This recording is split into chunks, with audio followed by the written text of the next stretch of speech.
Welcome to a special Saturday morning broadcast of The Truth is Stranger Than Fiction with me, Pete Wichert, and my special guest, Scott Sentinel. How's it going, Scott? Hi Pete, yeah, everything's fine over here. The sun's out over here in England. Wow. I'm in Southampton at the moment, which is No umbrellas for once. Nice yeah, weather. yeah, it's pretty rare over here, but we do sometimes get the sun. Yeah, it's cold here in Chicago. 59 the other night. It's like, what? 59 degrees? Was it October? Oh yeah, so we've had some up and down weather, but yeah, I mean honestly, first I'd like to thank you for coming on the show.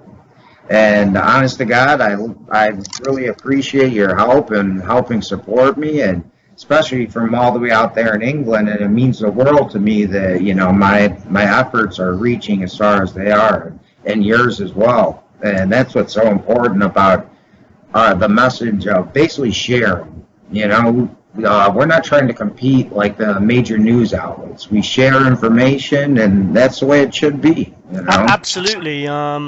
Yeah, like you said, we're not trying to make money. We're not trying to become famous. We're trying to do something again about what's happening in the world. And the more of us there are, and the more we can collaborate and get together, the better things are going to be. Yeah, and honestly, it's like V for Vendetta. At the end of the movie, I think one day, at least here in the United States, it's going to come down to that. There really is. And will an American soldier shoot on? I'm going to ask you that question. Do you think an American or British soldier would shoot a civilian of their own kind, like an American shoot an American, or would a British shoot a British soldier? I think a certain type of person would do that. Yes, I mean, I don't think it would be impossible to find a soldier that would do that, but I think that's kind of a random question. Sorry. Yeah, no, that's fine. Random questions are good. I think I'll ask you some random questions later. Hey, you owe at least one so far, man. But yeah, no. Again, thanks for coming on. I mean, where do we begin in the world? I'd say I'm interested in your take on Ukraine, because a couple of weeks ago I predicted that I think Ukraine had something to do with that plane, the Malaysian plane that got shot down, and that Russia and Putin didn't have much to gain, and neither did the rebels fighting there. So I'm just going to ask you flat out, who do you think shot down the Malaysian plane? Well, I mean, I can only say what I think, but I would say, like you said, Putin didn't have anything to gain by it. It just seems like a classic case of the West trying to pin something on him that didn't happen. Exactly. I think it was shot down possibly by the Ukrainians. I can't know for sure, but I would say possibly. There's satellite footage in a whistleblower that there's actually, I think, you can see photos of it online. There's so much information online. It really is difficult to know what to believe anymore. I mean, I've seen pictures of bullet holes in the plane, in the debris, suggesting it wasn't a missile that took it down. It was and there's reports of 2 fighter jets, and they're supposed to be identified as Ukrainian.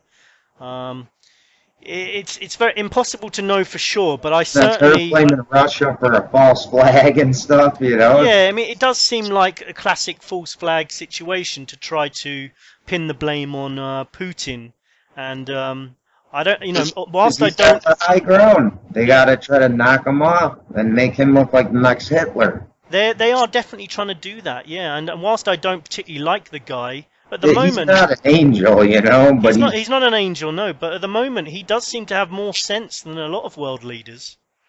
And he seems to be more, I would say, manly, patriotic, like something we should have in a president as the leader of the free world. I think he led many people in Russia. My grandma's sister has lived in Russia ever since World War II. They got split up and never seen each other until 1994. And she talks like pretty decent about how he's paying women to have kids, and their TV, the news is very accurate. They talk about the military-industrial complex, and I'm wondering, is he just trying to get them on their side, you know what I'm saying, and demonize the Americans too? And I even think he's staged like 2 false flags already too, so he's not an angel, but he's not Barack Obama, who's either does nothing or wants to, I don't know, take Assad out in Syria. Imagine if he did that last summer. What would be? ISIS would be had the whole Middle East. Yeah, You know? yeah. Have you noticed they keep changing their name as well? It's like Yeah, ISIS, now it's IS. or L or IS or IS. ISIL. Yeah. I think that's a deliberate attempt to It confuse is. people so that they can, you know, a lot of people say they were funded and set up by Western powers in the first place. So what a better way to distance it from from the fact that Western powers set them up by keep changing their names so that they can't say that they ever set that up in the first place. Ding, ding, ding. Exactly. The public is too ignorant. I guess woeful. Like they want to be ignorant. They just want to think that they're separate.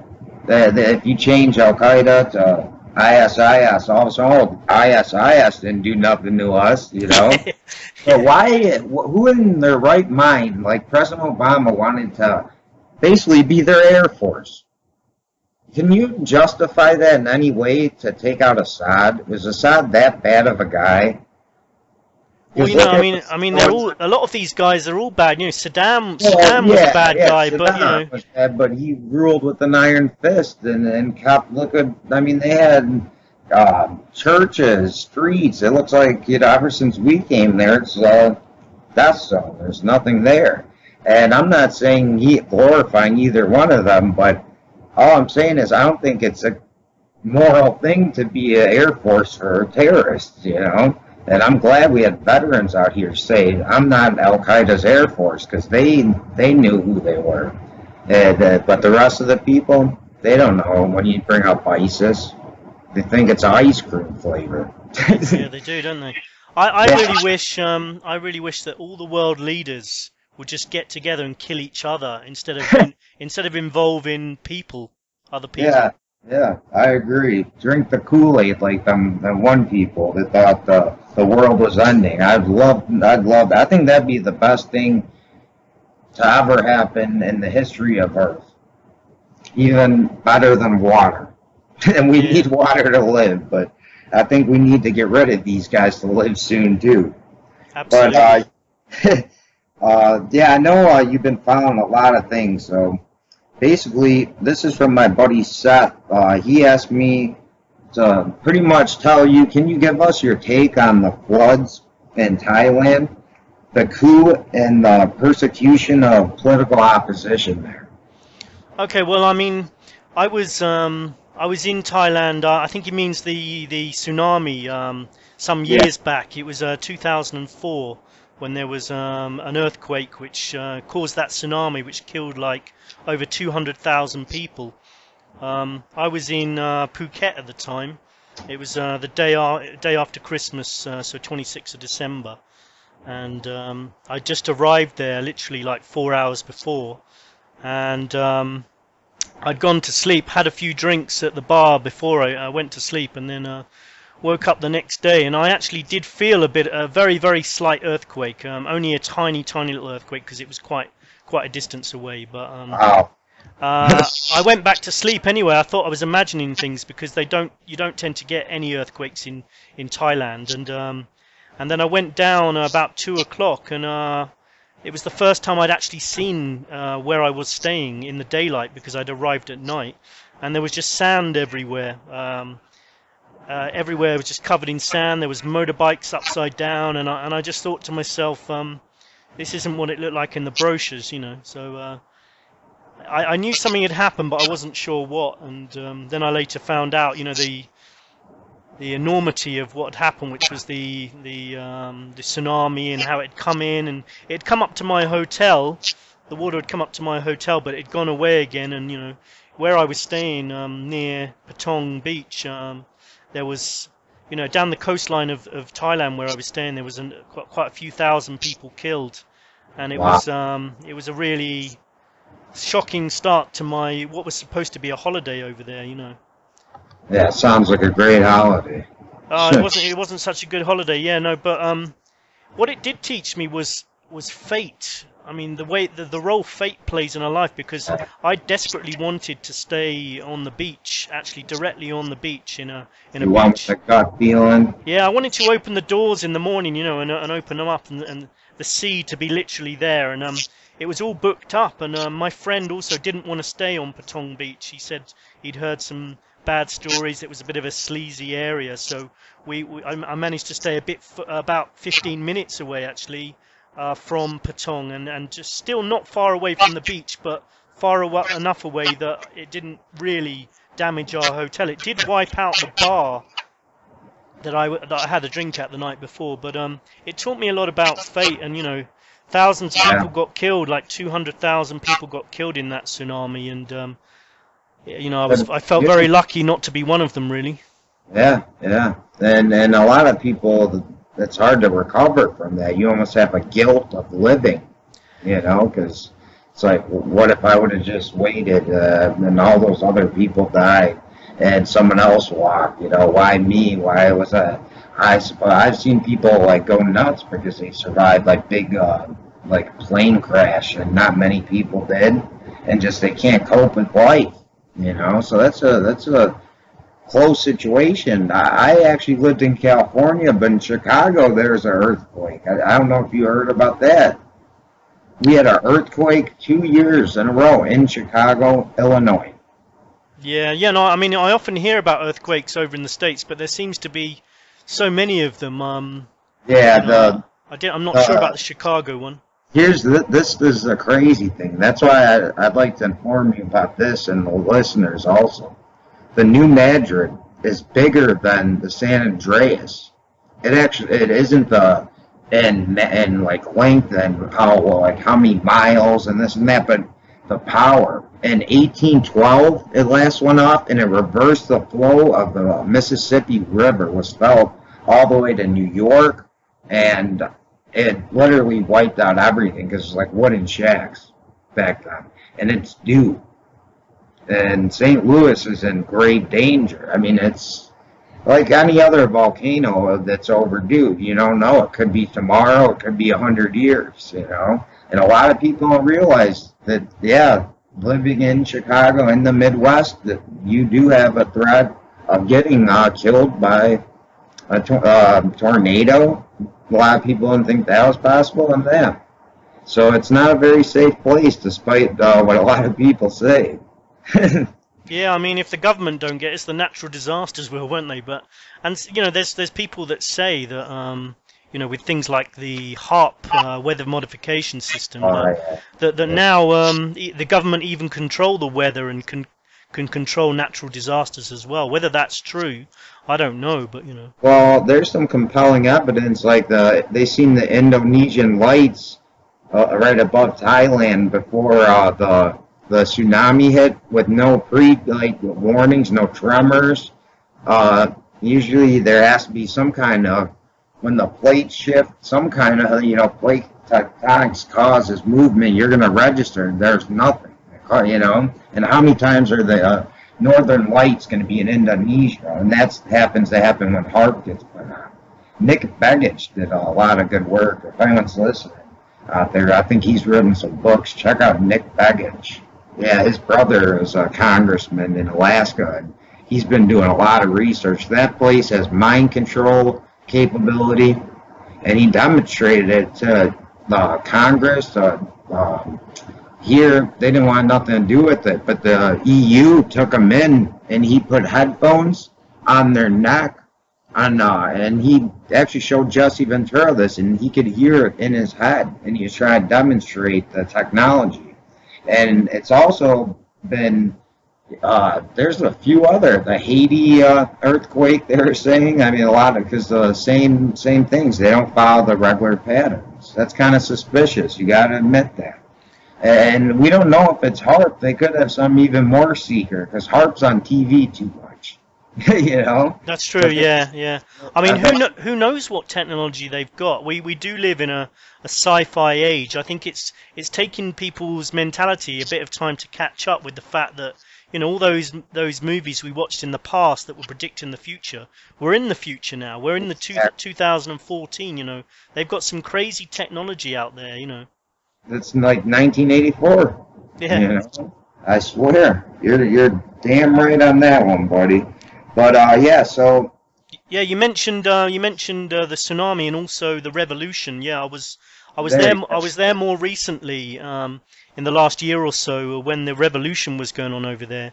And what I did want to say about it was just a couple of streets away from where I was staying. Although there was a lot of people just on holiday, and you know, they had no clue this revolution was going on apart from by looking at the news. You wouldn't know it was going on, but 2 streets away there was like 1 million people who'd taken over like a motorway, and they had a big screen up, and it was actually a really nice atmosphere. You know, there was people with barbecue stands, there was musicians, people were selling T-shirts. It was actually a really peaceful demonstration.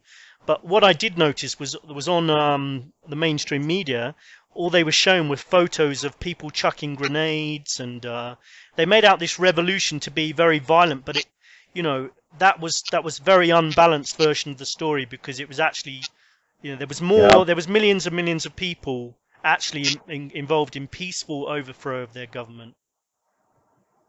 yeah, I agree completely. Well, Seth, that he answered your question right there, buddy. Thank you for the question. How do you feel about the big, you know, news here in the States? The whole St. Louis, Mike Brown incident where the police officers apparently shot and killed an 18-year-old, and they've been basically in martial law for the last week.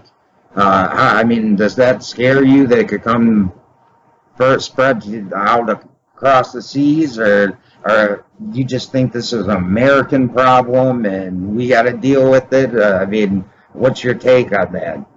Well, I've seen lots of cases of police brutality, and most of it does seem to be in the States at the moment. We've got a different kind of problem over here, which I'll talk about in a sec. But yeah, I mean, I saw the video of the police. Of the father, I think, of one of the relatives going and walking over to try and check the body, and the police were telling him to get back. Yeah. And I heard the story about this incident, and I'm not surprised, because I've seen a number of instances. I saw one video recently where there was a guy, coloured guy, getting out of the car, and the police officer told him to put his hands up, which he did, but he shot him anyway, you know, which doesn't seem quite right to me, you know. And then the thing that shocked me most, I think, was the Kelly Thomas video. Yeah, that guy, because that was just horrific. Yeah, I cried when I seen that. I didn't cry, but I was very, very moved by it. Well, I wasn't like bawling, but yeah, because I got beat up by police before, and I was just wondering, like, that could have been me. So I literally teared up because I felt the pain in a sense. And then they shot another guy in Arizona, a homeless guy, and all he did was, let's see, illegal camping. He was camping in a forest, and he got shot down. Yeah, and then they let a dog bite his dead body. Yeah, you know what it is? I noticed with the Kelly Thomas incident, the thing that got him killed was just not obeying what they were telling him to do. They just took at that damn second. Yeah, right? everything was almost going okay. They were insulting him and stuff, but when they told him to get on his knees and he refused to do it, that's what they killed him for. They want complete obedience. Otherwise, you're dead, basically. Yeah.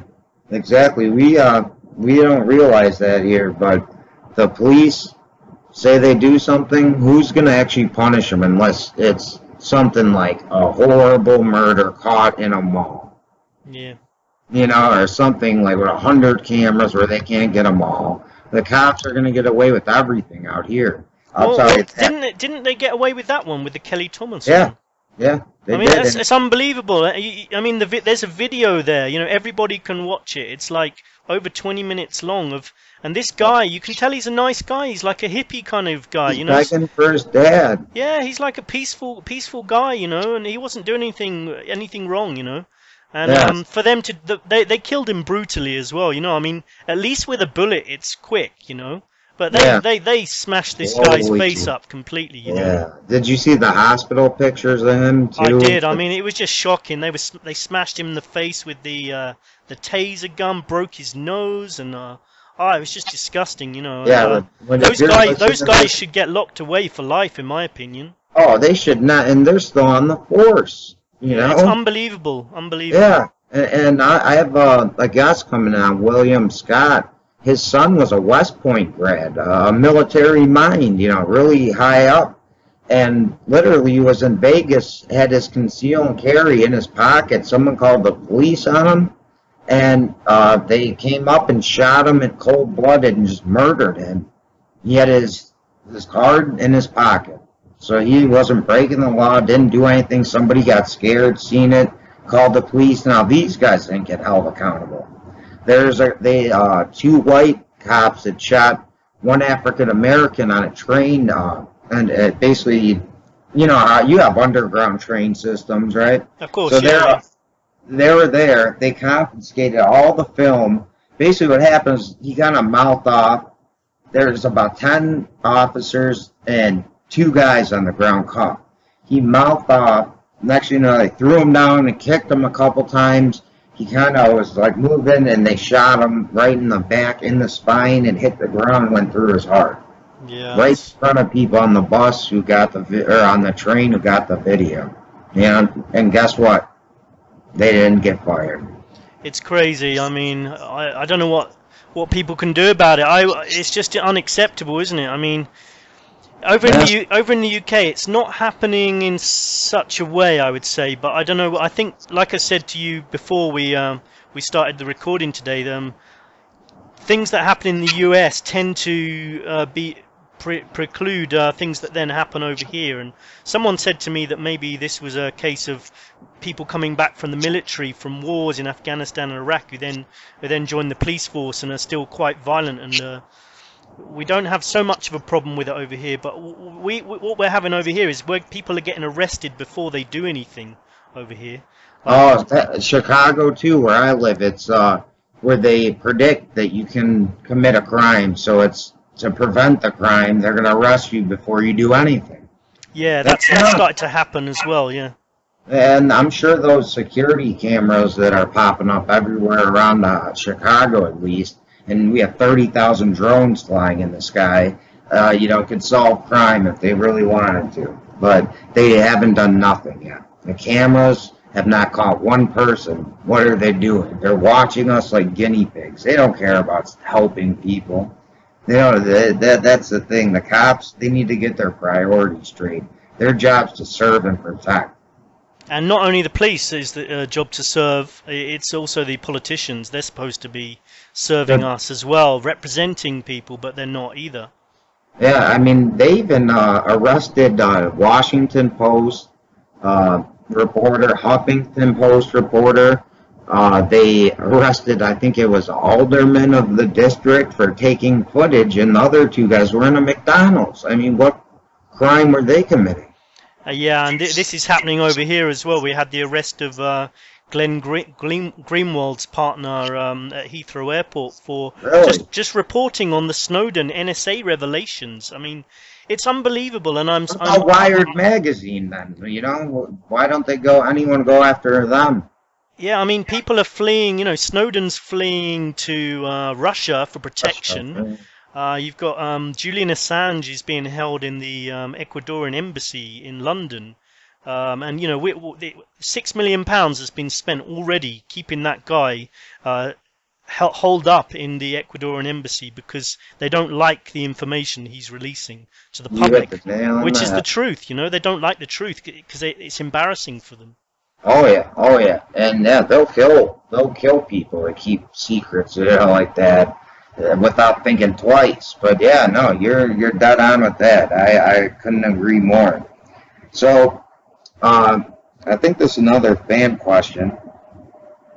Yep. This one is from Pete, and that's not me, but it says, I think again, this no, he goes because of the Ferguson situation in St. Louis. Have you had any major, protests or anything in England lately? Are the people happy with their lives? Is the economy going well? Or are people like in America feel like there's something bad and is going to happen, and they're kind of being oppressed a little more? Well, there's the Gaza Israel protests going on in London, so that's encouraging. But I would say there is a growing movement of people in becoming more involved in activism, but it's still very small if you compare it to the population of the country. There's still way too many people over here that trust their leaders. They have blind trust in authority. There's still too many people like that, in my opinion, over here. I think they would have learned after Adolf Hitler. Yeah, people don't seem to learn. I keep sort of trying to talk about things that have happened in the past. Like in the US when you had the CIA dragging people off the streets and trying to erase their mind.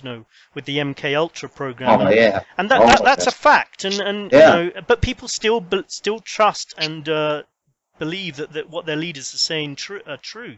Despite the fact that they released military footage of a bunch of them getting all messed up off it at the table and then trying to go through the agility drills, and they couldn't do nothing. They were walking like so slow, like zombies, So they'll say they didn't do it, but yet release the video and declassify the documents, but the public doesn't have the urge to look.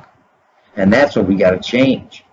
Yeah, definitely. People need to be questioning a lot more. I mean, the economy is pretty bad over here. Everyone I know is struggling financially, and people are just about keeping their head up above water. Anyone who's got a job is just about managing to just about pay the bills, but they can't go out and enjoy themselves. They've got no time for anything, no time to really do a lot of research because they're having to work just to survive. So the economy is in a bad way over here.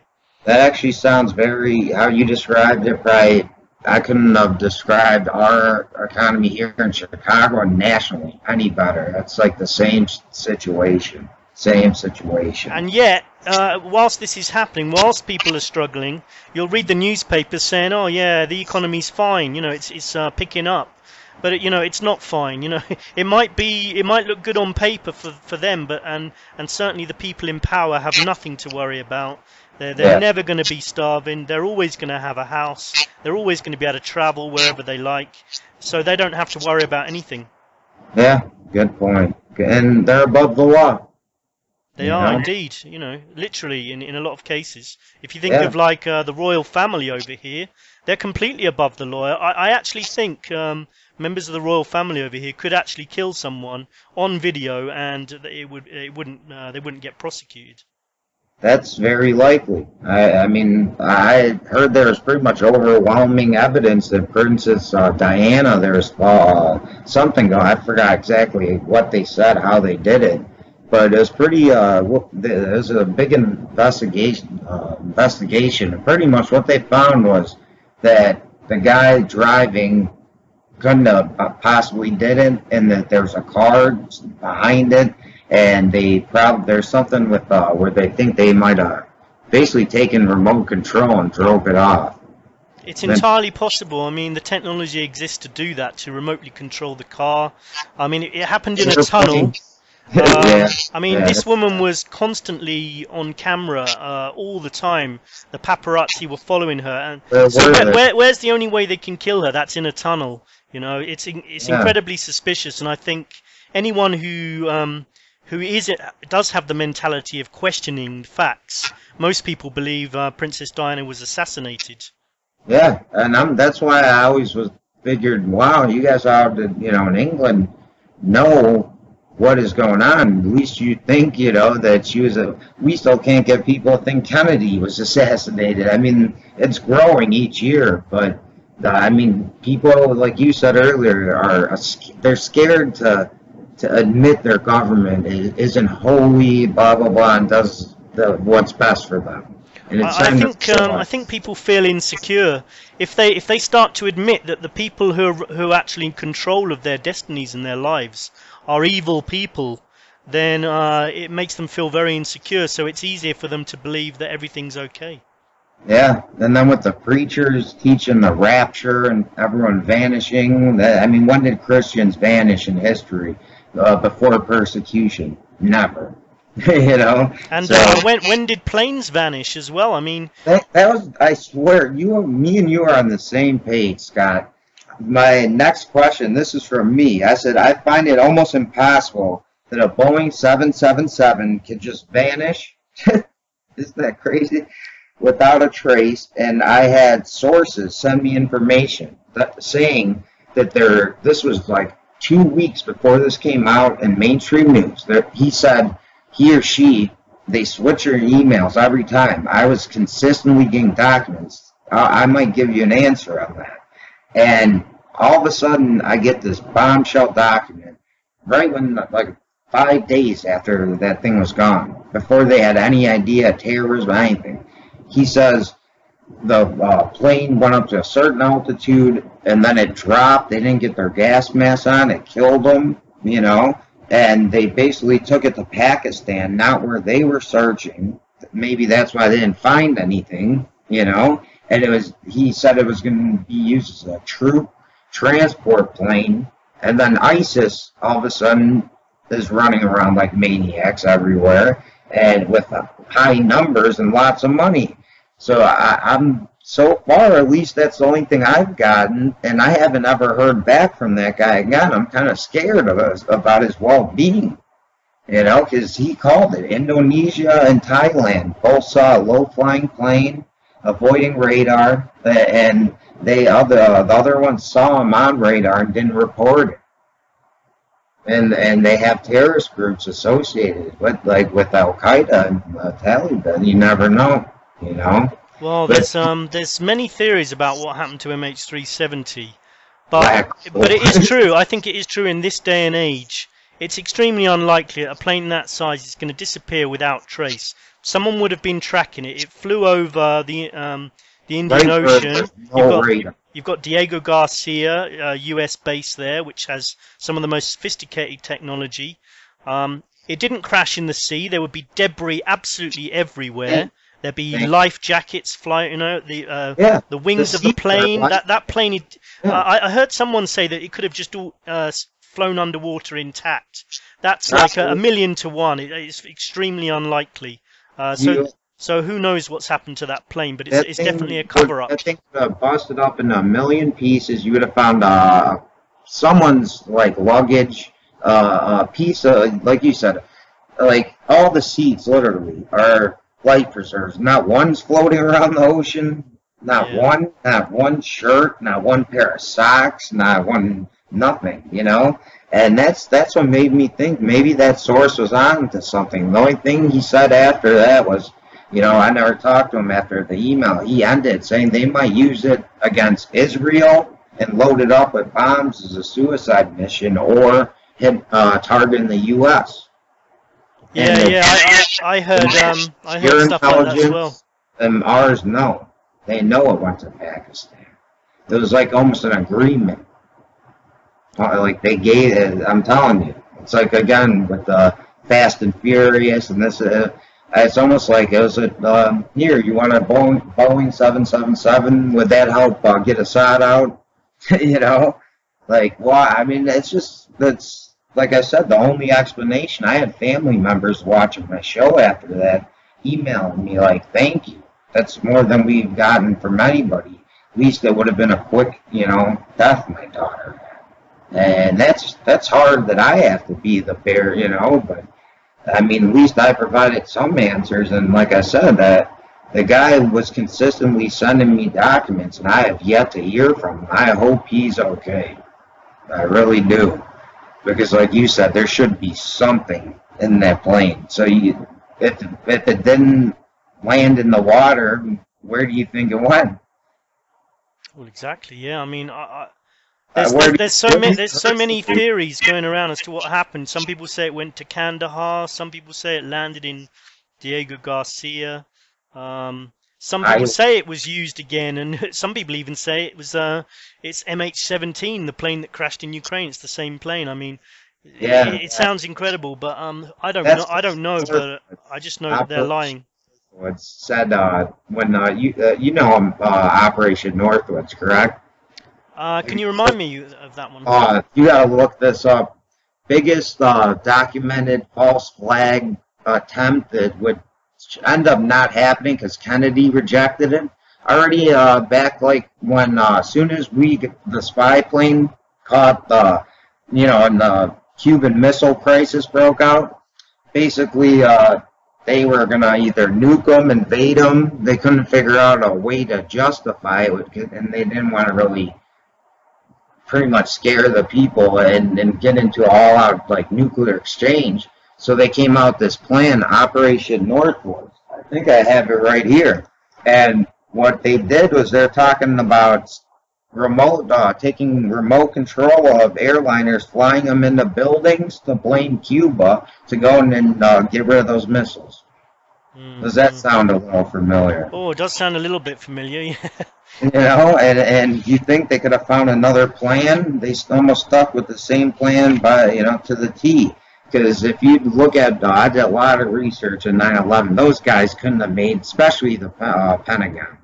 There's no wings, and they couldn't have hit that if they tried 10,000 times. No, that's the thing. I mean, with the Pentagon plane, at first when I heard about the Pentagon conspiracies about, was it a truck instead? I just thought it just doesn't seem like.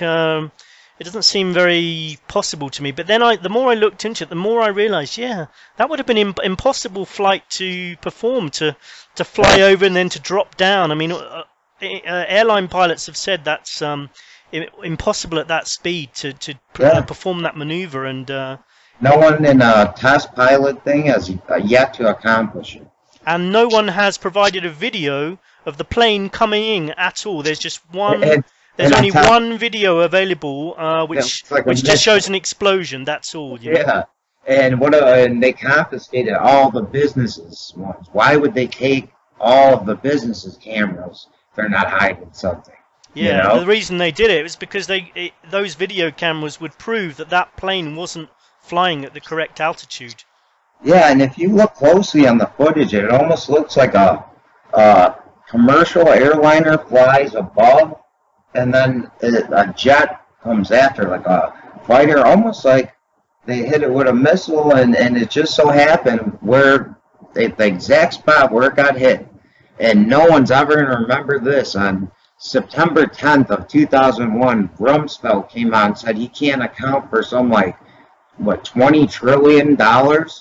Yeah, and it still happened to be stored there. He's the same guy that also, when he was questioned about 9/11, and someone asked him, "What about Building 7? Why did that come down?" He said, "What's Building 7?" He had no idea what building they were talking about. Yeah, the one you guys took down like a complete regular demolition that didn't get hit by anything. Yeah, and then the owner said we were gonna pull the plug on it. Yeah, come on now. You didn't know about that. You really think he's that stupid, or he is just trying to play stupid? I think he's trying to play stupid. I don't think he's that stupid. You never know with the Bush administration. So, that's true. That's true. But I was trying to look up. I'll get to that later with the Northwoods thing. But I looked that up. Operation Northwoods, probably the most well-documented false flag in the history of false flags. Yeah, I had heard that one. I just didn't tie it up with the name. Kennedy shot it down, thank God. And that's probably another reason they killed him.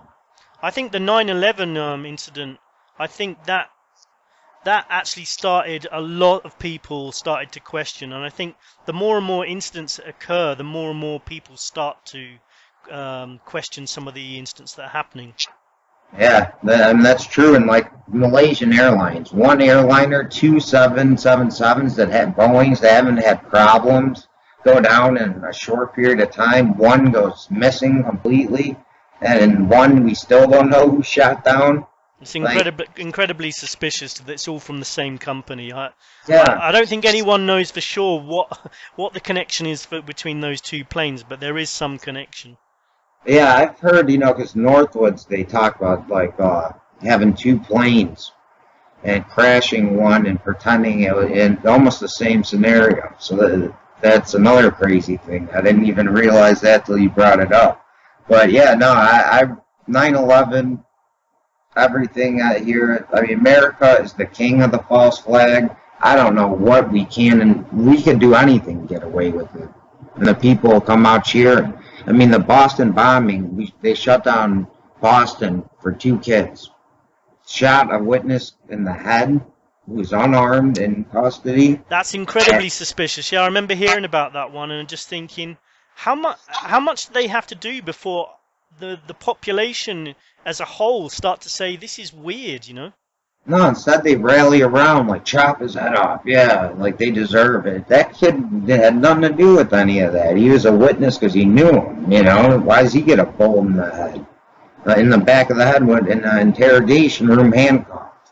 It seems to me that they seem to be testing the public to see how much they could do, and I honestly think they could get away with far more. They could just do almost anything now.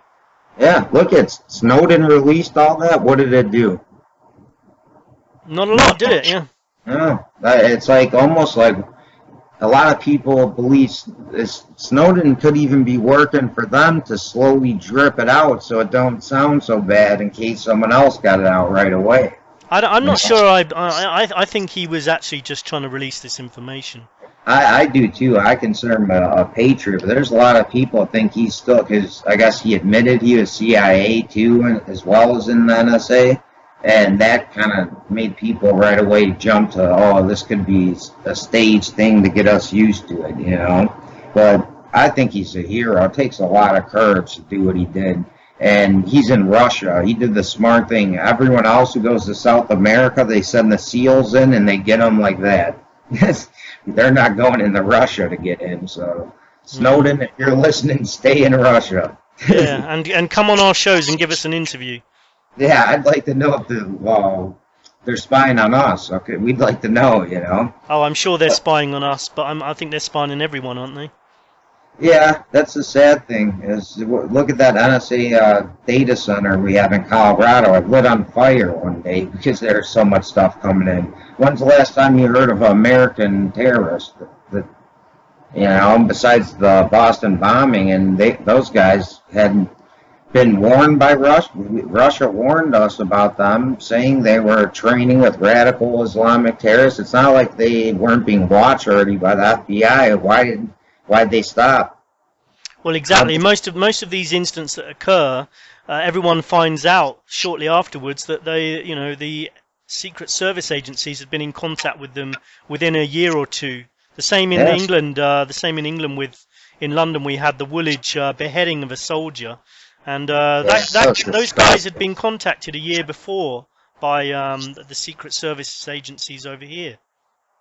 Wow. Just like with the 7/7 attacks on the buses, they were running drills in the train station. That's right.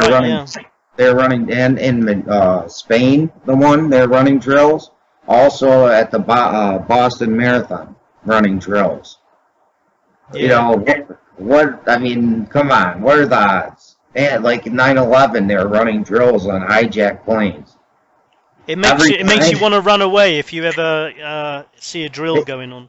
Yeah, exactly. It's like if you see a drill out of a blast radius or something, Yeah, I agree, but that's like it's like they're so arrogant, They like to rub it in. But yeah, I mean, I haven't done a lot of research on that. I mean, how you guys haven't had many terror attacks out there, and I heard that the guy who got blamed actually could have been working for, again, one of the secret agencies, an intelligence agency, because he bought a two-way ticket and did all sorts of things a suicide bomber usually doesn't do. So can you enlighten us and the people here in America of what happened in your major terror attack? I was actually abroad at the time. I think that's when I was in Thailand. But I came back and basically we had the London Underground. There was an explosion that went off there, and we had a bus as well. They were supposed to be wearing backpacks. And Yeah. it was similar to 9/11. There was lots of questions, and there was never a proper investigation. You know, there was just a kind of a normal government sort of sanitized investigation Like into innocent Warren Commission, yeah, like them all. yeah, You know? they never really they never really tell you the facts properly. So I don't think anyone over here really knows what went on that day. But Yeah. basically, it was kind of our 9/11 over here, and it was just a way to, in my opinion, just a way to kind of justify all these extreme measures that we now find ourselves. You know, everything that happens over here, every law that comes in that most people would have said in the past, this is unacceptable. People are letting it happen because it's all to protect us from terrorism. When we've only had that one incident, really. Yeah, you're right. Honeybees I know honeybees kill more people than terrorists here in the States each Yeah, year. mosquitoes kill far more people than you know, with malaria, than what the terrorism thing. And yet, when we travel these days, we're treated like criminals. Yeah. You know, it's ridiculous reaction to terrorism, which isn't actually really happening. No. You know, I mean, I constantly get things confiscated at airports now, and yet there's been no instances of any explosions on planes caused by exploding Lynx deodorant, you know? Yeah, exactly. Yeah, same thing with me. I don't fly anymore ever since then. They took my cologne, this, that, everything. Like, I'm done with those people. They rape me and then they steal from me. No flying for me, you know? And I'm right here at O'Hare. But, yeah, honestly, we had, here it's like, yeah, we had 9/11 and everyone bought into it for a while. But I noticed now, I'd say 70% of America either believes that Bush knew it was going to happen and he let it, or that they directly had a role in it. And that's a positive sign. You know, that's one thing I got to admit. 70% of people believing that the truth is not being told about 9/11 and with these recent polls, like, I think there's dictators that have a higher approval rating than Obama right now. Well, I must admit, when I first saw Obama, when he was doing his election campaign, I thought, wow, this guy sounds really exciting. He was good at speaking. He promised a lot. He promised change. And just for a second, I thought, wow, maybe this is going to happen. Maybe there's going to be real change, as he put it, you know. Yeah. But Yeah. as it turned out, he's one of the biggest liars that I've ever seen on TV. Oh, yeah. Oh, yeah. I mean, and how he could sleep at night, I don't know. You know, you're right, he is, because he could keep that straight face. He's got that, you know, just smirk on his face. He's got a constant smirk, yeah, of arrogance. And anyone who thinks that this guy is telling the truth, just look at his trip to Malaysia when MH370 disappeared, and he went over there and he was talking to them and sort of saying that he was upset about the whole situation. The next day he comes back to the US and he's giving an after-dinner speech and he's making jokes about people not being able to make it to their chairs and going missing, just like the passengers on MH370. I mean, does that sound like someone who cares? You know, not really. He cracks joke after joke, you know. That's an asshole for you. Yeah. And I'm not afraid. I mean, neither are we. Had protests. I never thought in Chicago there'd be protests against Obama. But what has Obama done to just destroy the way that other countries look at America? Like, have you noticed a change, especially in Europe, how they look at America over the last couple of years? Well, I think the NSA spying scandal, I don't think people are happy about that. You know, it does seem like Obama's defending a situation that's undefendable, really. You know, people... Well, Merkel could be a terrorist. You never know. Merkel, you never know. Well, you know, I mean, I don't know. I think a lot of people did have positive feelings towards him over in Europe, first of all. But I think anyone who does question the truth is extremely against Obama at the moment. And I mean, doesn't he have a questionable past as well? I mean, I started trying to do some research about his history and him growing up, and it seems very sketchy as to Indonesia. He wanted to be the president of the United States or Indonesia, but Indonesia made him give up his citizenship. Like, that's a rule. And he came here on a foreign exchange student program, traveled with like a foreign visa. His name was like Barry Soretto or something. Last week on my show, I had Wayne Madsen. He's done years and years of investigation on who Obama really is and where he came from. Check that out. It's pretty much he's not a legal citizen. Well, I mean, has anyone actually come forward and said they were taught by him? Because he's supposed to have taught for a number of years at university as well. No one knows him. Yes. No one knows him. That's crazy, because I've been doing in my past jobs, I've been teaching myself, and I know that if I became famous, my students would remember me. People remember their teachers. Oh yeah. That's not something you forget, I was a football coach, and I was going to be a student. Yeah, you're damn right. They'd be coming up asking for handouts, So, actually, and on top of that, Obama's family has CIA connections. They opened up a fake furniture store in Hawaii. They got here in Seattle, and it's like all of a sudden trail's cold and they're here, but there was never a furniture actual store that existed. There's no windows, no door, nothing in it, and no delivery trucks. Yeah. So that's kind of, so a lot of people, then down, Wayne Madsen went down to the south side of Chicago, and a lot of people said they knew him. He was arrogant. He just came out of nowhere, and they smelled a cop. They smelled, like something bad, like he was working for the FBI or something. And sure enough, the evidence is mounting on that. Yeah.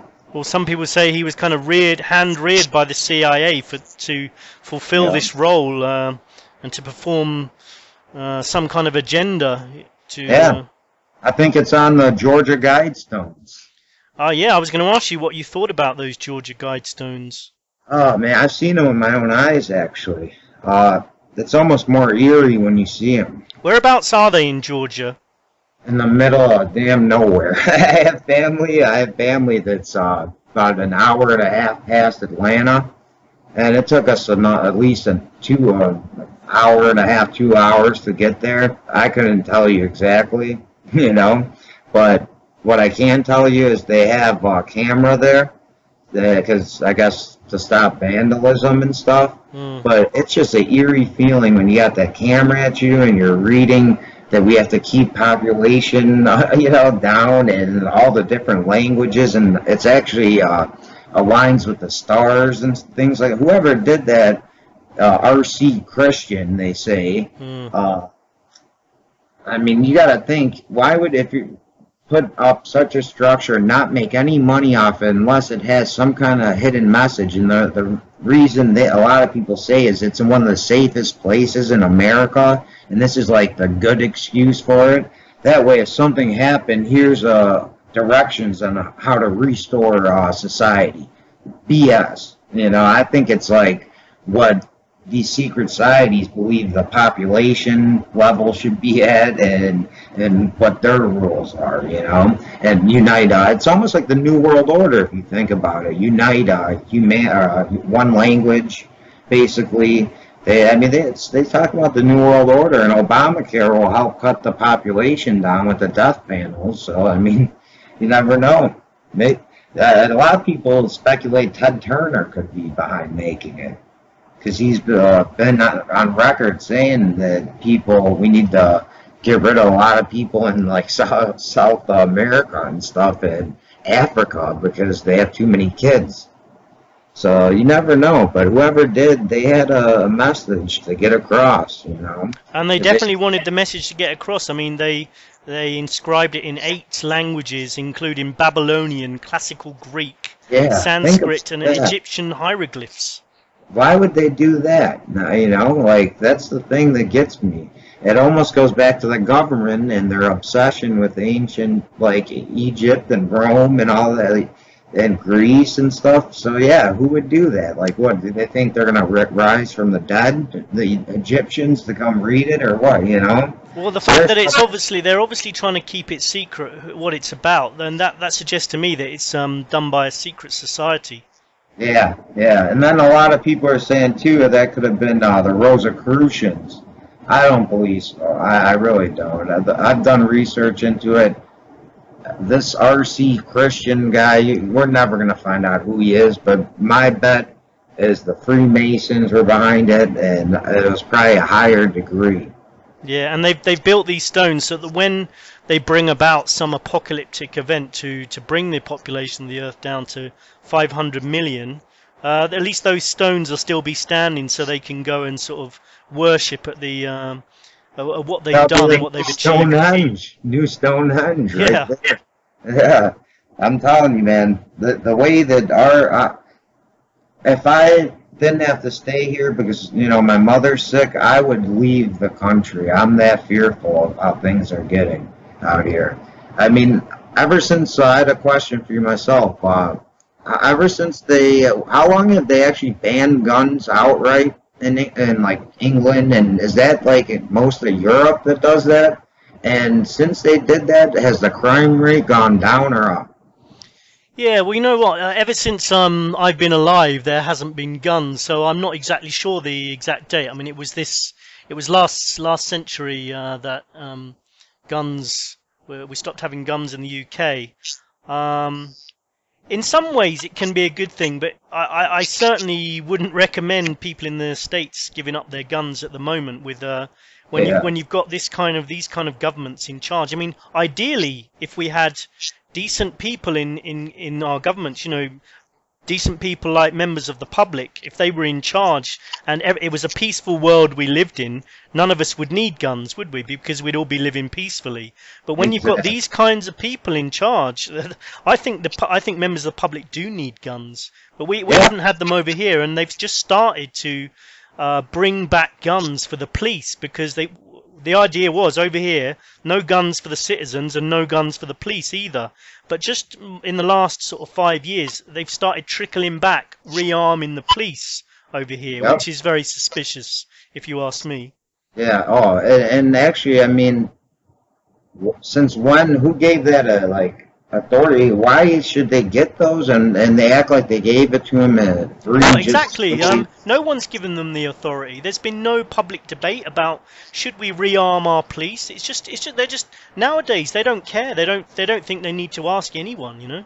Oh yeah. I mean, I heard on Fox they were talking to an admiral about the airstrikes, and they said after 6 weeks, Congress has to basically say yes or no.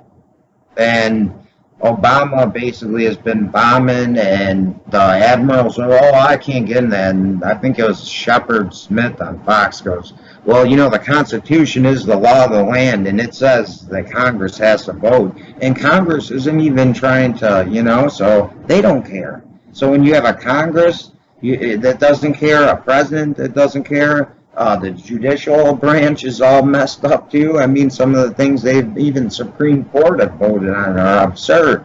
So the whole system, who do you go to turn to fix it? You know? And the problem is, with the terrorism threat, they do get public support as well. I think if you went and asked a lot of members of the public, are you happy to see the police armed in the UK now? At airports, they'd be like, yes, I feel much safer against terrorists. So, you know, they're not going to get too much. They're not going to get too many members of the public protesting about this. Yeah, that's crazy. You know, that one day, you know, September 11, 2001, has basically just justified them, given them the reason to get the oil they wanted and bragged about, establish a foothold in the Middle East, put it in chaos so that they could control these people and get the oil, extort it out of them for cheaper. And we have to take responsibility for what we did to Iraq. And I'm not I'm like an isolationist, but we left that country in turmoil. Now we just can't let these ISIS guys run all over. And, you know, we have to, I mean, he brags, Obama, so much. I was the guy that stopped the war. Well, you really didn't do nothing. You were actually trying to aid the crazier people. You know, they get a guy that supposedly shot chemical weapons, although footage showed the ISIS shooting the weapons. So our foreign policy seems to be like we want to help the terrorists. We want to help the Mexican drug lords. So let's give them guns. We want, you know, like tracking. Come on now. You really think they're going to give guns for tracking like that? Why weren't they catching them before? They didn't bring that up till he got caught. Eric Holder should have been gone that day, you know? But we don't hold our elected officials accountable. Is it better in England? Is it better in Europe? I mean, how in Germany, anywhere? Or is everyone kind of just following the United States as lead?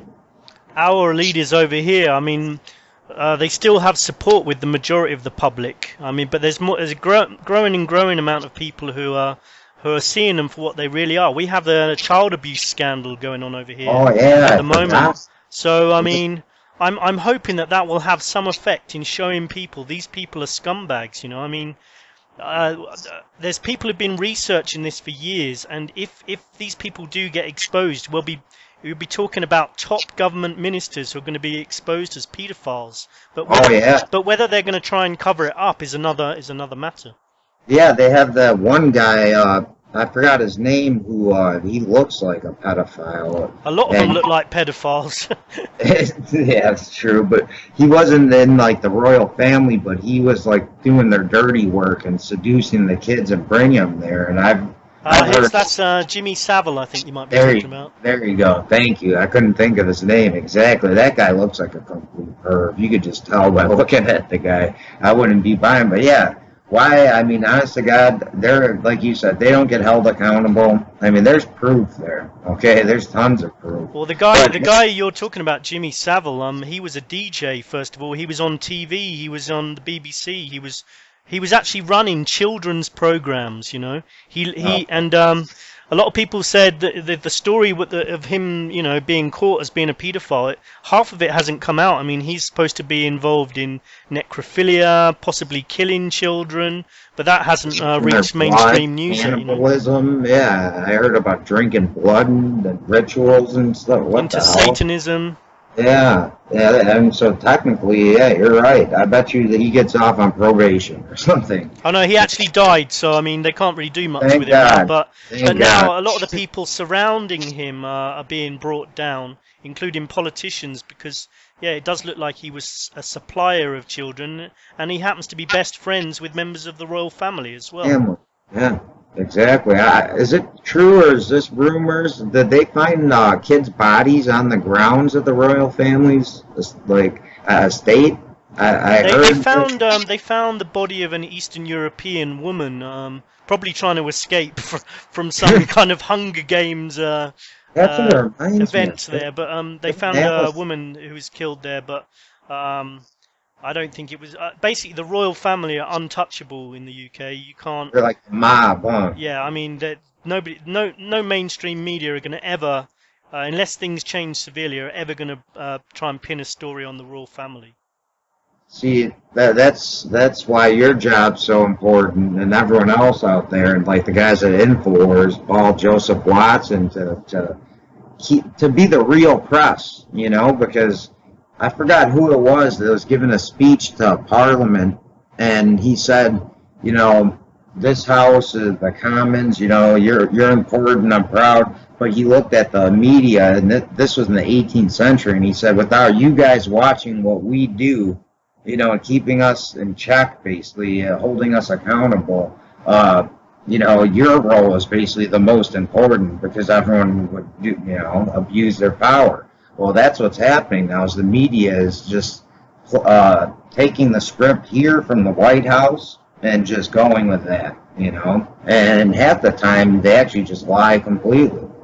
It's crazy. And their job here, we call them like they should be the unwritten fourth branch of our government. But I guess we wouldn't have jobs.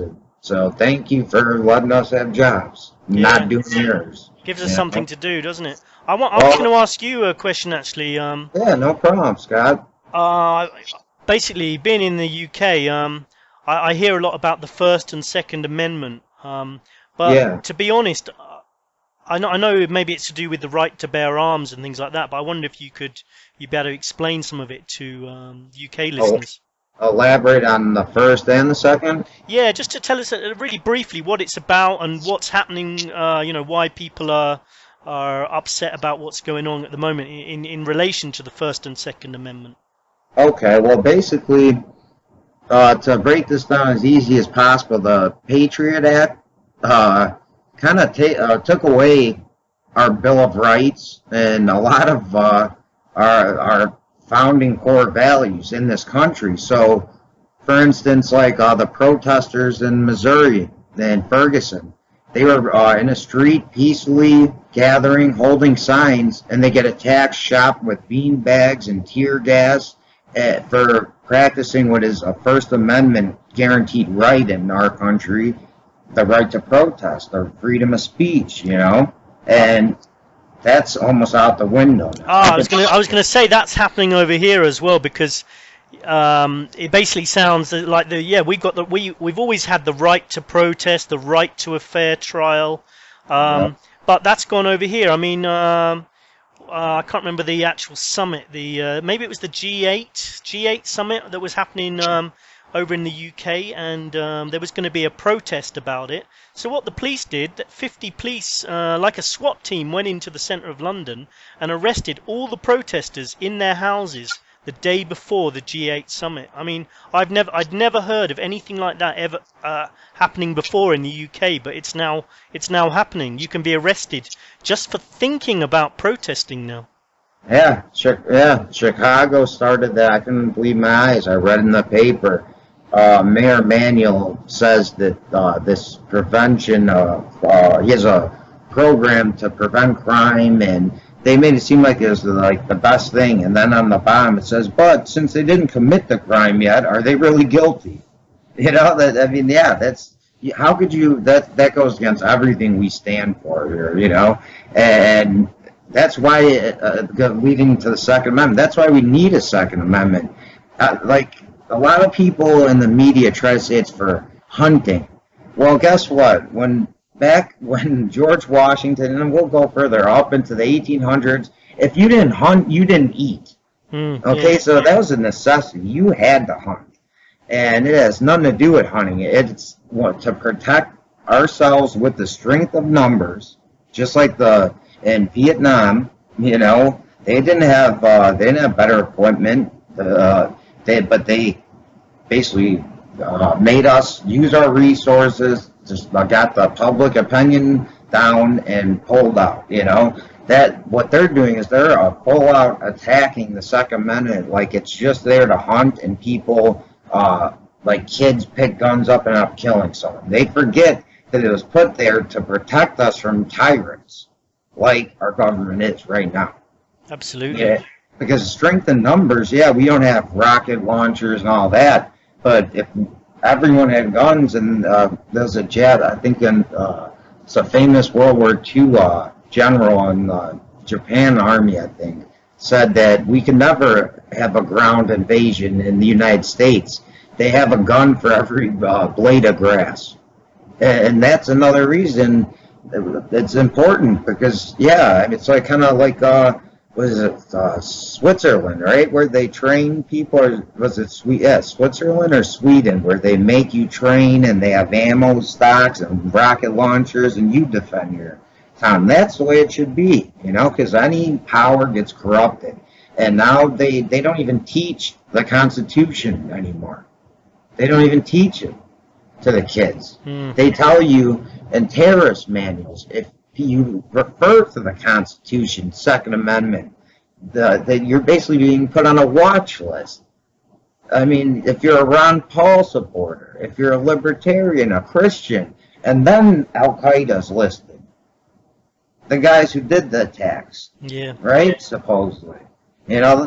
So we are now the terrorists. You know, and that's why you're seeing the influx of I call them military cops. They're MPs, you know, like, and with tanks and everything else, that's sniper rifles. I mean, that's what's going on. Is the police are no longer police. Their job's not to serve and protect. It's to beat up and intimidate. You know, and that's why we need the Second Amendment, the First Amendment, rights. We need all our Bill of Rights and our entire, I mean, literally the Patriot Act, like, wiped our history on like, George Bush took the Constitution, wiped his ass, flushed it down the toilet, and yeah, there's a loophole out of everything. And it all seems to go back to 9/11 because they've gotten rid of the right to a trial. That's thrown out the window now. In the UK now, you can actually be taken to trial. It's all behind closed doors. You can be convicted without anyone ever seeing or hearing about the trial. It's all the rights are being taken away because of terrorism, you know. Yeah, it's like, it reminds me of like Hitler, how he blamed the Russians for burning down the Reichstag, and then all of a sudden named himself dictator and put in all the martial law. Basically, it reminds me of 9/11 is a similar event, you know. They had to have something to pull. I mean, you really think they were going to get away with giving billions of dollars in bailouts to banks that give it to their CEOs forever until, you know, people really have had enough, especially with, like, how you were saying, and it is here too, the economy just sinking and sinking, and these guys get $50 billion bonuses after going into a recession. I mean, come on, you know, this country's so backwards. Like, the one thing that would change it for the better is if we just repealed the Patriot Act as a start. I've tried to do it. And there's so many people that stick up for that bill, and I don't know how you can. I really don't, unless you never studied any of the Constitution, which a lot of people unfortunately don't. Yeah, I think the only the positive thing for the future is that if more and more people stop listening to mainstream media, switch over to alternative media, stop reading the newspapers, and just look for alternative news, or read mainstream news, but read between the lines and see what's really going on. And if the mentality of enough people change, then we all stand a chance, you know. Yeah. Because there's so many more citizens in the world than there are leaders. I mean, they're just a small amount of people that are actually creating a much worse world for us all. So we can change it. Never mind Obama saying real change. We can have real change ourselves. We gave them a chance, but they're abusing their authority. He promised the most transparent administration, and he's had the least. You know, I mean, that everything he says, just wait for the opposite will happen. You know, like everything, and like I said, I supported the guy even after his first term. I said, okay, maybe he didn't have enough time. Now it's like, what's the excuse now, President? You're at you know, going golf, like when the world's falling apart, and then he's going to come back Sunday, but we have to wait till Sunday to hear his announcement. What the hell is this? Like, you know, yeah, you're a president. You should be working on Sunday, and why don't you just stay in Washington in this time of need, not go back on vacation to play golf? That's how out there these people are. I mean, our president could easily have been calling, you know, Israel, calling Palestine, trying to work somehow. He did nothing. Just like when I seen at the World Cup game, Merkel, but I told my mom, man, I swear, if I was Obama, I'd be kissing her ass after, you know, the spying on her cell phone. Sure enough, right after Germany won the World Cup, there's Putin right there shaking Merkel's hand. Now, I'm sure you've heard, the Russians and Germans are working together better than they ever have. Now, what kind of impact does that have on not just America, but the world? It's all a big game to them. I mean, another thing you could look at is Mandela's funeral with Obama doing a selfie with a few other people, you know. I mean, Yeah. can you imagine going to a funeral, an international funeral, with the world's media looking at you, and it's just a big joke, and you're doing a selfie of It's this just on a phone? It's so just, disrespectful. And then they it's had the incredibly fake disrespectful. interpreter. Remember the fake interpreter as well? Like he just walked up and he wasn't even doing any real hand signs. That's right. And That was another odd, very odd event. I mean, what is going on? It's Nelson Mandela. You'd think they could at least hire the right, person. Like you said, Obama. But Obama just, he doesn't give a shit about nothing. He doesn't. It doesn't appear to. I think he's like most of them. He's a complete puppet, and he doesn't care what he says. He's just told to read a certain script, and this is what people have to realise. These people don't really have an awful lot of power. Although, in some ways they do. If Obama stood up tomorrow and just ignored what he was being told to say, he could actually do something. But I think he's some kind of mind control victim, because he's just doing exactly as he's told. I think they groomed this guy, like you said, to bring in a healthcare system where they could throw fines at people who can't afford to pay it, because it's not affordable, that's for damn sure. And he was brought in to have the borders open. Cloward and Piven it's a Democratic strategy. Rex 84. I mean, they've had these plans for a while. They didn't have the guy to do it. Well, they threw an African American in there, thinking the world would be like, wow, America's, taking steps forward and happy, and then the stab in the back comes, And he had great speaking ability. But it seems like you said, he lost his grip, he couldn't do anything. So who either put so much fear into a president of the United States who's running him, or who actually tells Obama what to do? Who do you think? I think that there's always people in the background who are telling all these leaders what to do. They're the ones that are always there when presidents and prime ministers and world leaders change. There's people in the background that never change, and yeah, I do think they belong to secret societies. And then there's like Dick Cheney, who's like his own society too, But yeah, I agree. And the military, the leaders of the military who are always there in the background as well. When the president changes hands, when the leadership changes hands, then the military is still there in the background, and those powerful leaders who basically they're the ones with the weapons, so they're in control. Yeah, they're damn right. And then there's a third group, which are the financiers, and they may all well belong to the same group. These military guys and the financiers, they may all belong to the same secret society. I don't know for sure, but the ones with the money also are the ones in control. Yeah, you're damn right. And there's so many different secret societies and degrees and all that. But even the people that are in higher ups, and if they're not in like the 33rd degree of Freemasonry, they're not privy to much of anything, So not all Masons are bad people. But the higher up you go, they literally study Albert Pike's writings. And he is talking about Lucifer and this. But then they try to say it's the light bearer, it's a star, and they always try to counter you. And I think it was Washington who warned about the Illuminati, and literally the Illuminati wrote a book, I forgot the author's name, back in the 1700s. He said the Freemasons would be the best cloak. We could hide out, they're secret, and we could, infiltrate governments and get them to do what we want, like from within. So to your point, yeah, I think the Freemasons do, because why would they say that so openly like that, back in the late 1700s already?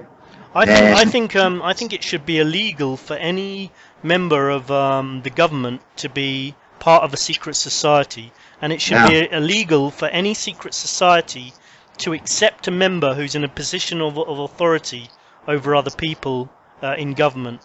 I couldn't agree more. And I think that should also be like NATO shouldn't have Barack Obama as a high leader up as he's president of the United States either. I think that's a conflict of interest as well, You're telling me there's no one else they could have elected? So yeah, there's some sketchy things, and I think there's people like Rumsfeld that have been on it, and then been on Cheney, and Kissinger, if you go back, you know, that are Bilderberg, foreign relations, this, that. Either you do your damn job or go hang out with your friends, okay? You know, either do your job or go to your meetings. Your secret if you want to belong to one of these secret societies, then then go play your games, but you're not allowed to be, involved in the government of our countries. Another scary thing out here, I don't know if you have this by you, Scott, but I mean, it's almost hard for me to say, but we have like literally FEMA camps built everywhere. We have the continuity of government program, which would the 10 councils of governors, where we'd have no states anymore. We're in 10 FEMA regions with 9 people that we didn't vote for that would take control, and like one from Puerto Rico. It's like they have all the plans and effects, the camps built, like who are they going to throw in and when, and what's going to trigger it is the thing I'm worried about. And the weird thing is all the rich people, the former NSA people, are going to the Ozarks, one of the safest places in the U.S., and buying like fortress-like castle-looking houses. And they're openly saying that they are preparing for some like doomsday event. You know what? If I had the money, if I had millions of pounds, I'd do exactly the same thing. I'd go and buy myself a fortress with an underground bunker, and I'd invite as many friends and family as I could. And it could always be a nice, man cave, if anything. It's a good investment if should hits the fan, and if not, you got a man cave. Exactly. I guess I never looked at it like that, but some of these structures are not houses. I mean, they're bigger than Bill Gates' house, the Huff House, it's called, and he's a former NSA, so he knows something. A lot of these guys are. I mean, they got Cheyenne Mountain. We have rumors here at O'Hare Airport that there's structures underground. There's rumors at Denver, but did you know at Denver's airport it actually says this capstone was placed by the New World Air Force Commission or Airliners Commission, New World Order airliners, basically. I'd seen some of the pictures there look a bit scary, apocalyptic pictures. Getting stabbed, and the Nazi-looking troops, and like all the different animals and people like crying and dying and stuff. Why do you put that in the airport? Yeah, it's very weird indeed. But it's almost too weird. Like, if they really were hiding people there, do you really think they'd give them that many clues? It's hard to know why those pictures are up there, and there's certainly seems to be something weird going on. I mean, has anyone tried to actually ask them at the airport why these pictures are up there? Yeah, and they give a BS runaround answer, but everyone is more concerned about what's underneath, and they take them down to some old baggage like thing that they made that didn't turn out. It got flooded. But here's the crazy thing. I told you about O'Hare in Chicago. They have, again, like that Huff House, a fortress on like the top of the mountain. They have underground roads. They have probably 1.5 to 2 miles of nothing but white buildings with barbed wire fence pointing in. I've been chased for taking pictures, videos, almost routinely. I go there like once a week. And I'm telling you, like, I've heard so many things about O'Hare that I'm starting to think, because on Jesse Ventura's show, they went to the one where you might have seen it on TV shows that goes underground and has a swimming pool and stuff. And the guy slipped to Jesse and goes, "Oh, well, if you were building a metropolitan airport in a big city, you could easily blend this under the ground and no one would ever know." And they assumed Denver. And O'Hare has been 10 years doing construction, and you should see there's barely nothing above ground. So where'd all the money go? They even intersected runways that they had to redo. They cut costs so bad. They were running training in the abandoned houses. They ripped down people's houses, took land from other from, what is that, right next to them, from unincorporated, from another suburb. They just basically took their land. And there's a lot of people that that work there that claim that you could fit 4 semi-trucks under there. And Mayor Daley was quoted as saying he wanted to hook up to this underground highway service that goes all the way from Texas to New York.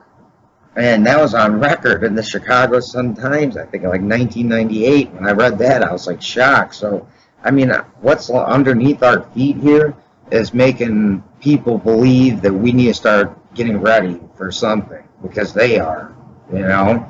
And if that's just them trying to make us scared, like, oh, we shouldn't get involved in politics because the world's going to end type, you know, but in the same sense, why would they be building all these things, you know? That's the question. Have you noticed any rise of, like, military drills out by you guys? Any black helicopters? Any urban, like, training? Anything like that? No underground structures built? A lot of stuff that I hear about seems to be in the US, but I mean, we do have. I think they're starting to bring stuff over here, like we've got the first military drone flying over the UK. That happened about 6 months ago, and they reported it on the BBC website, and there was not a flicker from anybody. Nobody cares over here, you know. Yeah, same here, and we have 30,000. I seen one 6 months before they admitted it, about a block away from my house. I was astonished. It looked like a Predator, but I'm sure it was just a spy drone, you know. But still, it was a weird feeling. I was telling everyone, they thought I was the biggest liar. All of a sudden, I cut out the article in the paper. I said, yeah, I just saw one of the 30,000, you know. And they didn't care either. It's like, so, okay, then what's next? Let's arm them?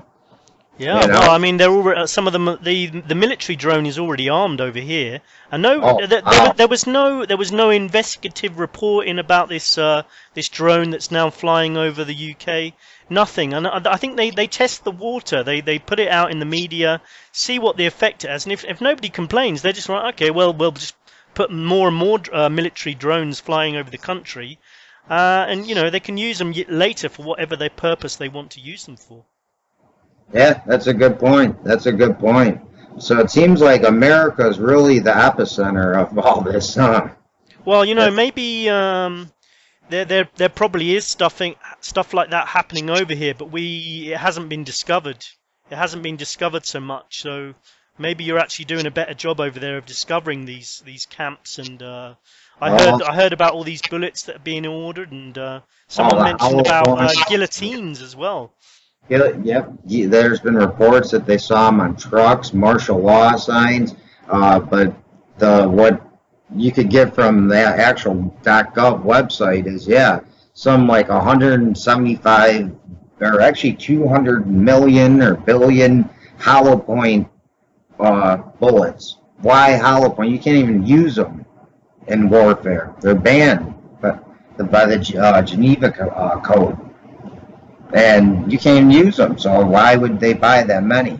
They say target practice. Well, why do you need a hollow point for target practice? And why do you need a pregnant mother and a little kid for target practice? Did you know that?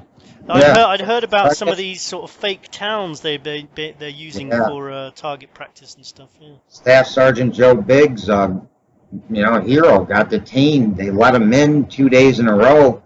They had churches there. It was eerie. The subway was modeled right off of Washington subway.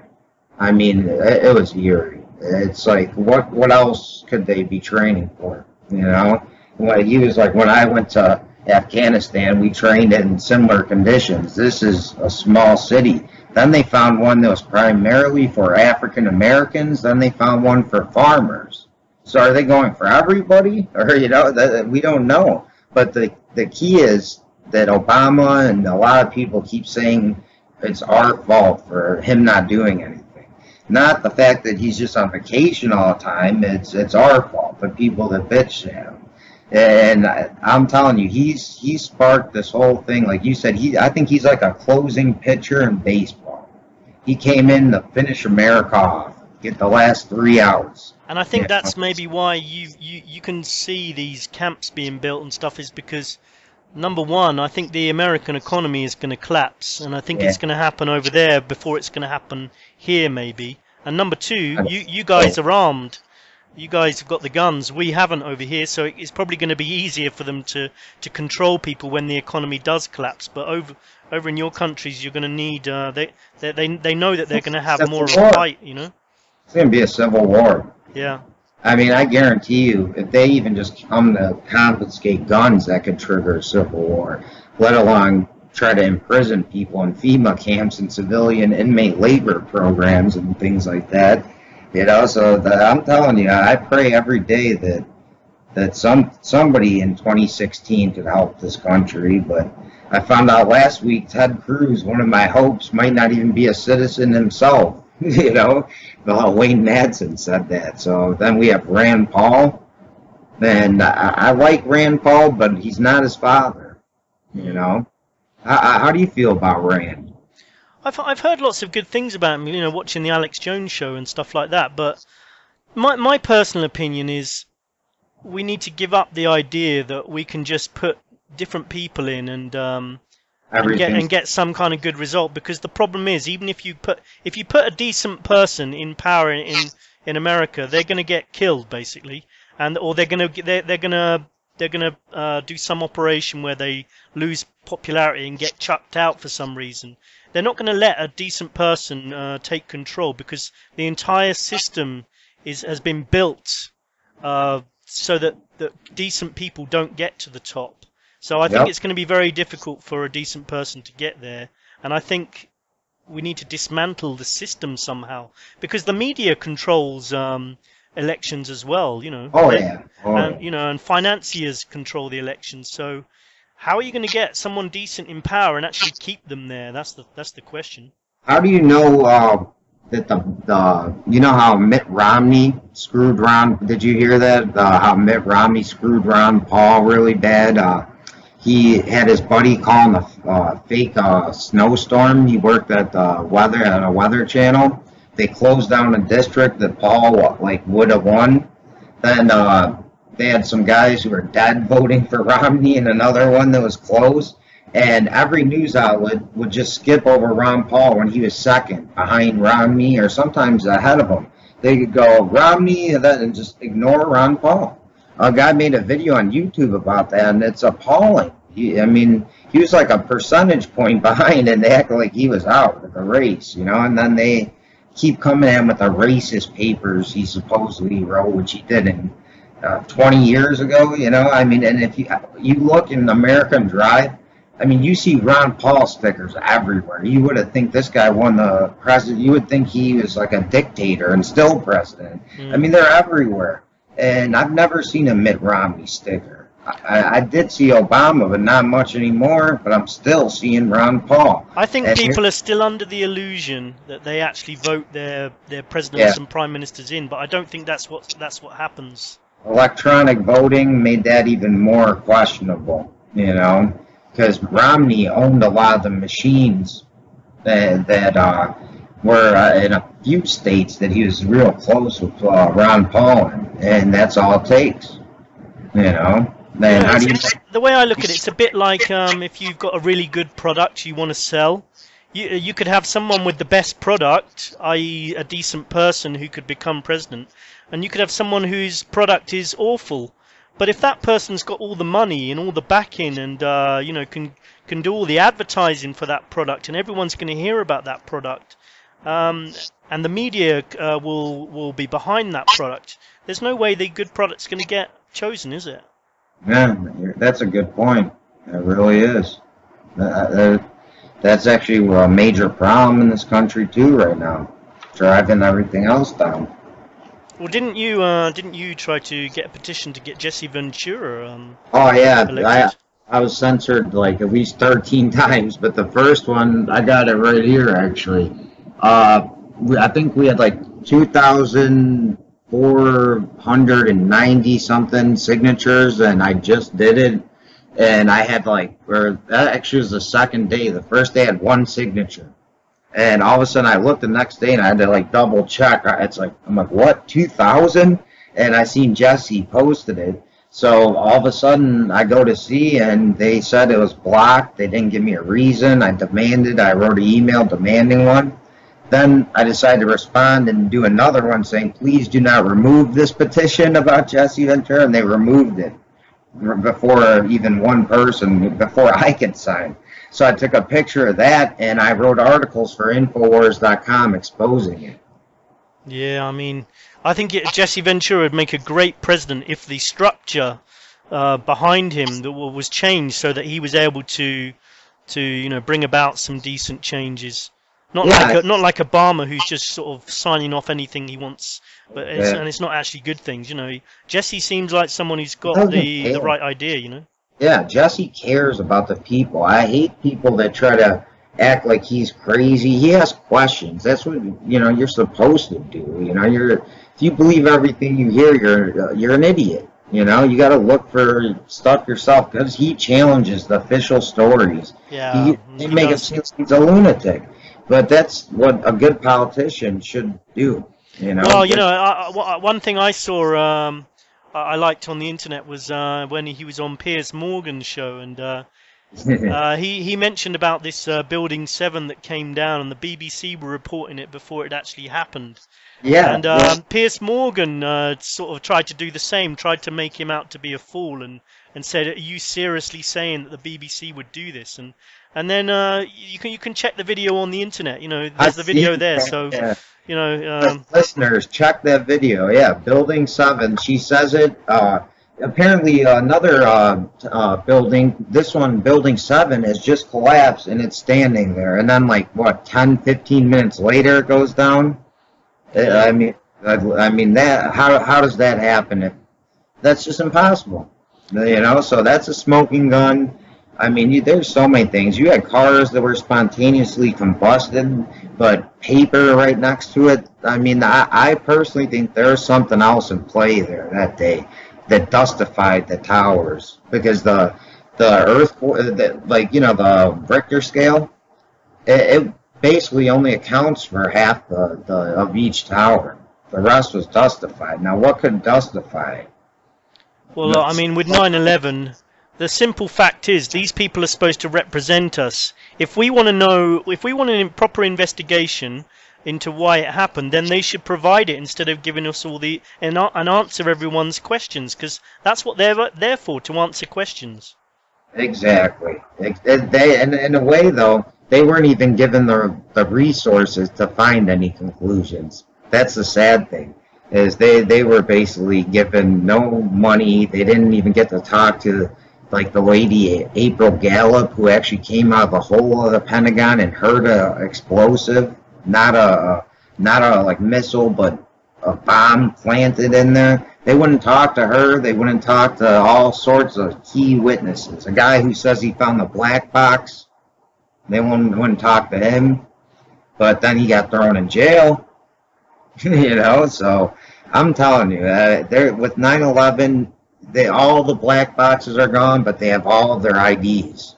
Yeah, I mean, that's just crazy. And the same thing happened recently with the MH17 flight that crashed in Ukraine, that they suddenly found these pristine passports, with everything else around was charred remains. They're stacked in a big pile, right? Yeah. But yeah, I seen that picture. Yeah, that did look like they're all brand new. Like everyone went 2 days before they left and got passports. Yeah, that is suspicious. Let's see. I mean, you want to go for another 10, 15? I'll probably have to wrap up in about 5, actually, if that's okay. All right. Another 5 minutes, and then I better make a move. All right. Let's see. You have anything you'd like to ask me? 'Cause I got a couple big ones for you at the end, but. Okay, I was just going to say about, you asked me about how people's mentality's changing. What about you? I mean, doing this show that you're doing, have you got any grasp on how many people are actually questioning the truth over there. How big is the truth movement in the USA? We hear about like those Luke, what's his second name again?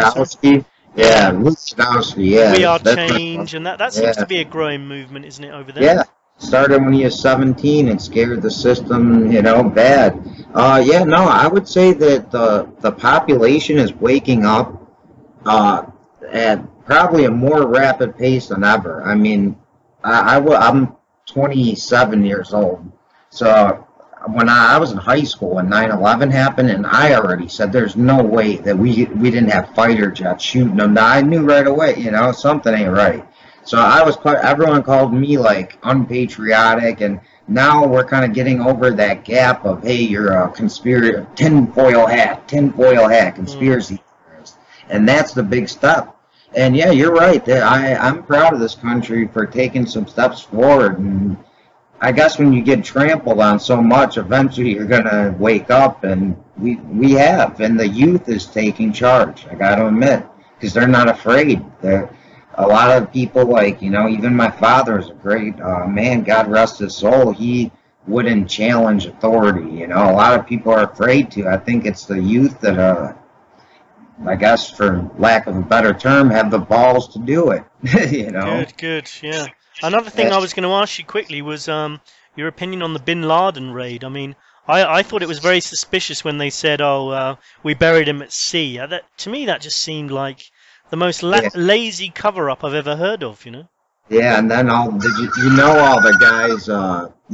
guys that were on the mission got killed. Yeah, SEAL Team 6, wasn't it? Yeah, they had like 2 helicopters went down with like a lot of the people on there. So that isn't saying something too. I don't know what else. I mean, honest to God, I wasn't there, but I don't think he was. I think it was like a decoy.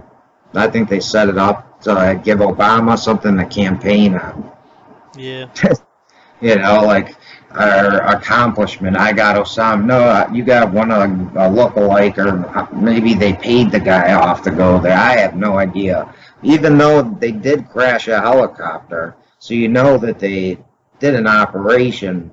Who was in there and who they shot, we'll never know. But what I think is it's fishy, like you said. Too fishy. I would want this guy alive, wouldn't you? And bring him back so the families could just stone him to death, maybe, or at least get to see him try, like have a trial. We haven't had a trial for one terrorist. No. Yeah, they're supposed to give up everything, right? But not one guy's been tried. Bring Bin Laden. He could expose so much about the rest of the group. Absolutely, and maybe they could kill him like the way they did with Benito Mussolini in Italy. They hung him upside down and let the crowds just rip them apart, basically. Yeah, exactly. Something along those lines. Well, I got like 2 questions for you. I'm gonna make them real quick. All right? Is that... Yeah, sure. Thank you. First off, I'd like you to promote yourself, since and thank you for coming on the show. So why don't you tell the listeners where they can find your work at? Okay, right, yeah. So if you go onto Google and just type in Truth Sentinel, and then type in Scott. That's Scott with 2 T's. You should come up with my show, which is Truth Sentinel with Scott. And we have guests like, we've had people whose partners were on MH370. Sarah Bajak, who was on CNN quite a lot. Her partner Philip Wood was on MH370. We had Douglas Dietrich, Lorian Fenton. We've got whistleblowers like ex-MI5 agent... and other whistleblowers, and Stephen Shellen, who's exposed some of the Hollywood secrets, and but yeah, basically, if you go to YouTube and type in Truth Sentinel and Scott, also you'll come up with the channel. You go to Twitter, type in Scott Sentinel, you'll come up with the channel there. Basically, you'll find 22 episodes, and it'd be great for you to come and check those out. But also, obviously, it's been great. Thanks very much for inviting me on your show as well. And I hope anyone listening will also check out Truth is Stranger Than Fiction with Peter Wichert. Yeah.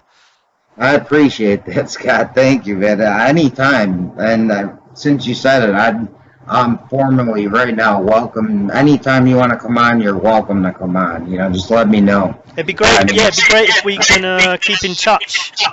But I'm gonna hit you with one last question. It's a big one. Mm-hmm. I just want to see what you have to say. Yeah, sure. Well, basically, do you feel that we're in a more dangerous time now than the Cold War? Well, look, the way I look at it, we've got people who are trying to reveal the truth to the public, fleeing to Russia for protection. We've got one of the world's most secretive, and in some ways, some people might describe him as evil leaders, actually being appearing to be the more stable and truthful person, and I'm talking about Putin. Yeah. We've got the UK government are paying like millions of pounds to keep another person who's trying to tell the truth imprisoned in an embassy. We've got the NSA spying on everyone internationally. In the UK, we've got child abuse scandals with top ministers of our government. We've got people who question any facts behind any serious terror events as being branded as conspiracy theorists. We've got paedophiles everywhere in religious institutions as well, and some of those religious institutions have billions of pounds as well, which could be spent on saving, solving poverty. No, God would rather have them build gold ceilings. And your chicken agrees with you there, your cockerel there. Yeah. We've got planes disappearing out of the sky with hundreds of people on board, and other planes being shot down. For me, we're in serious trouble. You could go on with lists and lists of things that are the problems in the world at the moment, and they're a whole lot different and worse than the Cold War period, if you ask me. Do you think it could turn into a hot war? I think World War III is looming unless people stand up and do something. If everyone just lets this happen, then I think World War III is going to happen, because that's what they want, in my opinion. I think all these world leaders want World War III because there's a lot of money in it, and there's a lot of other things. It might be more than just money. I'm not even sure, because population control, like we were talking about. Population control, maybe, but I think maybe they're going to use viruses for that. But I think if we can stop it, if enough people actually do something. But if it just stays with the amount of people at the moment, like I'm talking about the UK, there's just not enough people who are rising up against this. Then they're going to get away with it, It takes a lot, like out here, for people. It took them like 12 years to, again, trample on to start slowly waking up, but we're still not even at 50%. But we're getting up there, and like that's a scary thing, I'm sure, for the government. But what would you say the awakeness level is in England? I don't know. It's hard to gauge sometimes, but I don't think it's as high. I don't think it's as high as the US. I don't think it's the highest US at all. I mean, if I just hazard a guess, I'd say it's more like the 15%. Yeah.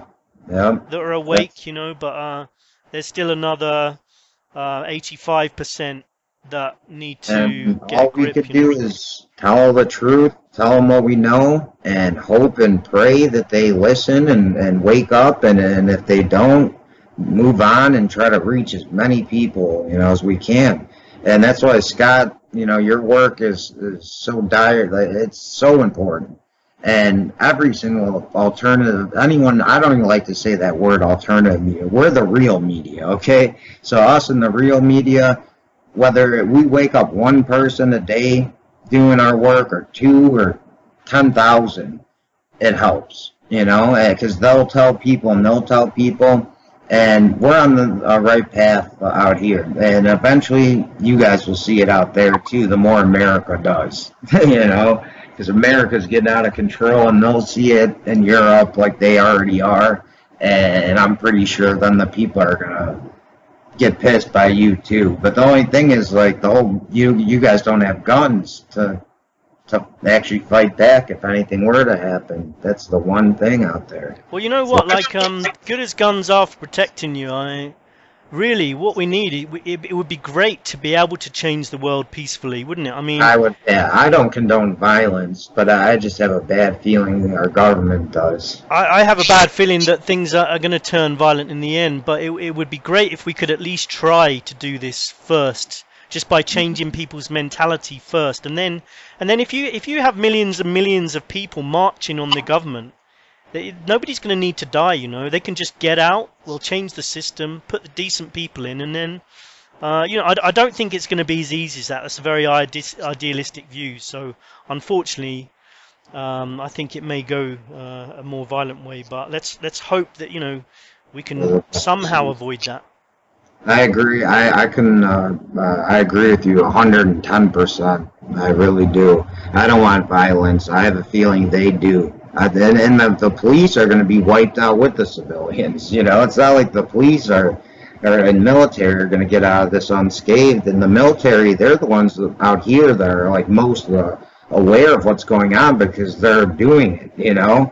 And they come out and they tell us. And then we spread the word. And then we get manuals. And then we get this. So, you know, basically once you guys get one little smoking gun thing like that, it might help spark that, like, I guess, enlightenment, a new enlightenment. But I know you said you had to get going a few minutes ago. I don't want to keep you any longer.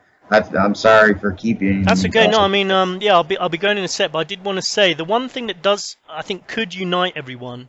The closer we come to like a world war, I think that's something that they're going to find harder to get away with, because I think the majority of people, they may not agree with conspiracies or they may not question the truth, but they still want to live in a world of peace and they don't want war. And that may be the time when everyone can rise up and say that that's enough. They're not going to stand for it, you know. Yeah, I mean that the plan divide and conquer has been playing us off for hundreds, thousands of years.